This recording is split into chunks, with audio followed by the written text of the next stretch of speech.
यसपालिको बंगाल विधानसभा चुनाव बंगालको समस्याहरूसितै दार्जिलिङको समस्या समाधानको लागि पनि महत्त्वपूर्ण छ। तर पछिल्लो दलहरू कांग्रेस, वामपन्थी र विगत 10 वर्षदेखि तृणमूल कांग्रेसको सरकारले बंगालमा विकासको नाममा लुट र भ्रष्टाचार गरेको छ भनी आरोप लगाउँदै उत्तर प्रदेशमा विगत 4 वर्षदेखि प्रधानमन्त्री मोदीको कुशल मार्ग निर्देशनमा भारतीय जनता पार्टी सरकारले तेजीको साथमा विकासका कार्यहरू गरेको छ र त्यस्तै डबल इन्जिनको सरकार हामी यसपालि बंगालमा पनि चाहन्छ भनी उत्तर प्रदेशका मुख्यमन्त्री योगी आदित्यनाथले बताएका छन्। उनले आज खरसाङको मन्टिभियट खेल मैदानमा भएको भारतीय जनता पार्टीको खरसाङ विधानसभा समष्टिका प्रार्थी बीपी बजगाईको समर्थनमा भएको चुनावी जनसभालाई सम्बोधन गर्दै उक्त कुरा बताएका छन्। वंदे दार्जिलिंग के लोकप्रिय सांसद श्री राजू बिष्ट जी, जेएनएलएफ के अध्यक्ष श्रीमन घिसिंग जी, पूर्व सांसद सीपीआरएम के अध्यक्ष सीआरबी राय जी, भारतीय जनता पार्टी के जिला के अध्यक्ष श्रीमान कल्याण देवान जी,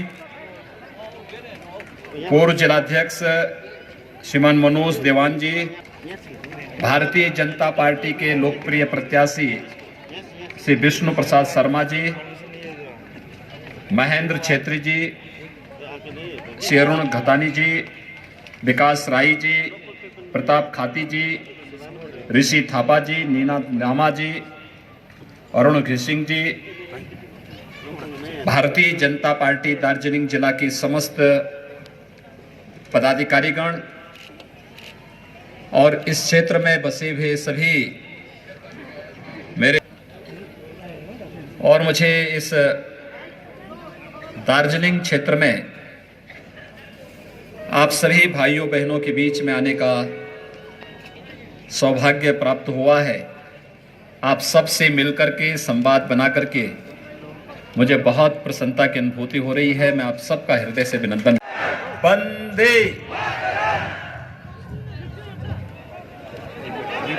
दार्जिलिंग के लोकप्रिय सांसद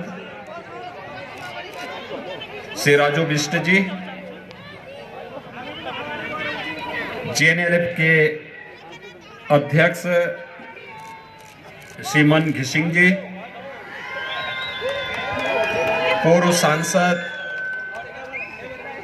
सीपीआरएम के अध्यक्ष सीआरबी राय जी, भारतीय जनता पार्टी के जिला के अध्यक्ष श्रीमान कल्याण देवान जी,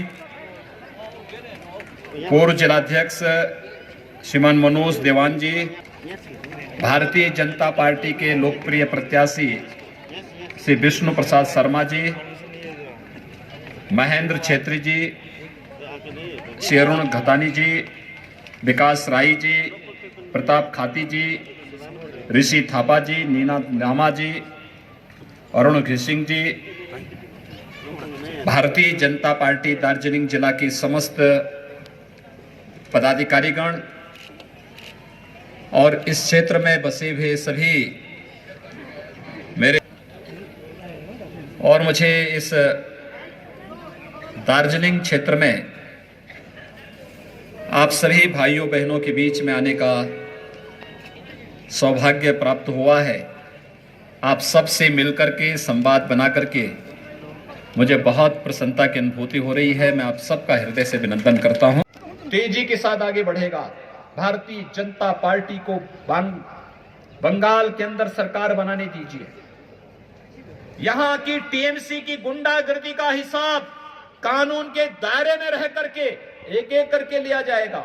चिंता मत करिए, उससे घबराने की आवश्यकता नहीं, कतई घबराने की आवश्यकता नहीं। आपने लंबी लड़ाई लड़ी, लंबी लड़ाई चल रही है, लेकिन अब लड़ाई का सुखद परिणाम सामने आने की जब स्थिति पैदा होती है तो हमें भी पूरे धैर्य के साथ, पूरी मजबूती के साथ अब आगे बढ़ने की आवश्यकता है। एक सकारात्मक दृष्टिकोण अपना करके हम इस समस्या के समाधान की दिशा में आगे बढ़ेंगे तो अवश्य समाधान का रास्ता निकलेगा। अनेक नौजवान आपने खोए हैं, अनेक आंदोलनकारी जो आपके हितों के लिए काम कर रहे थे, आपने उनको गंवाया है। लेकिन सरकार ने, टीएमसी की सरकार ने, कम्युनिस्टों ने, कांग्रेस ने कभी भी आपके हितों के लिए सकारात्मक रुख नहीं अपनाया। अत्याचार, शोषण और भ्रष्टाचार इन दलों का पर्याय बन गया था। और भाइयों बहनों, आज आपको आश्वस्त करने के लिए आए हैं। भारतीय जनता पार्टी समस्या को उलझाने नहीं, समस्या को सुलझाने में विश्वास करती है। और सुलझाने की दृष्टि से इस चुनाव में भारतीय जनता पार्टी आपके बीच फिर से आई है। आपका सकारात्मक रूप भारतीय जनता पार्टी के प्रति दिखाई दे रहा है, हर एक क्षेत्र में देखने को मिला है। आपने लोकसभा चुनाव में समर्थन किया, विधानसभा चुनाव उसकी अगली कड़ी है। और जो मैंने कहा, जब डबल इंजन की सरकार आएगी, तेजी के साथ ये कार्यक्रम आगे बढ़ेंगे, तेजी के साथ आगे बढ़ेंगे। आज आपने देखा होगा, नई नई दृष्टि से कार्यक्रम आगे बढ़ रहे हैं, अलग अलग क्षेत्रों में कार्यक्रम चल रहे हैं, विकास की प्रक्रिया तेजी के साथ आगे बढ़ रही है। देश के अंदर 70 वर्ष लगे, देश के अंदर 55 वर्षों तक कांग्रेस ने शासन किया, एक एम्स दिल्ली में दिया, और मोदी जी ने 6 वर्ष में 22 नए एम्स देश के अंदर दिए हैं, जिसमें से 2 एम्स यूपी में बन रहे हैं। क्यों नहीं आपका यहां बनना चाहिए?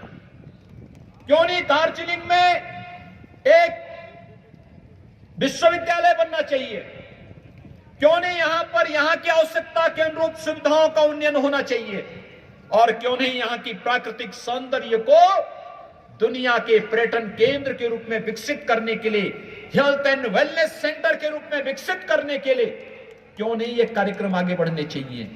ये बढ़ने की इच्छा शक्ति के लिए उस प्रकार के जनप्रतिनिधि और उस प्रकार की सरकार होनी आवश्यक है। और उस प्रकार की सरकार के लिए आपके बीच में आपका समर्थन प्राप्त करने के लिए, भारतीय जनता पार्टी के प्रत्याशी के पक्ष में समर्थन प्राप्त करने के लिए आज हम सब आपके बीच भाइयों बहनों यहां पर आए हैं। मैं आप सबसे अपील करूंगा, श्री विष्णु प्रसाद शर्मा को भारतीय जनता पार्टी के प्रत्याशी के रूप में आपके बीच आए हैं, इन्हें भारी बहुमत से विजयी बनाने की अपील आप सबसे करने के लिए आया हूं। श्री विष्णु प्रसाद शर्मा को आप लोग सभी समर्थन देंगे? दोनों हाथ उठाइए, इधर से भी, इधर से भी, उधर से भी, सभी ओर से, ऊपर से भी, जहां है वहां से, सभी ओर से दोनों हाथ उठाइए। दोनों हाथ उठा के मेरे साथ बोलेंगे, जय श्री राम, जय श्री राम, जय जय श्री राम।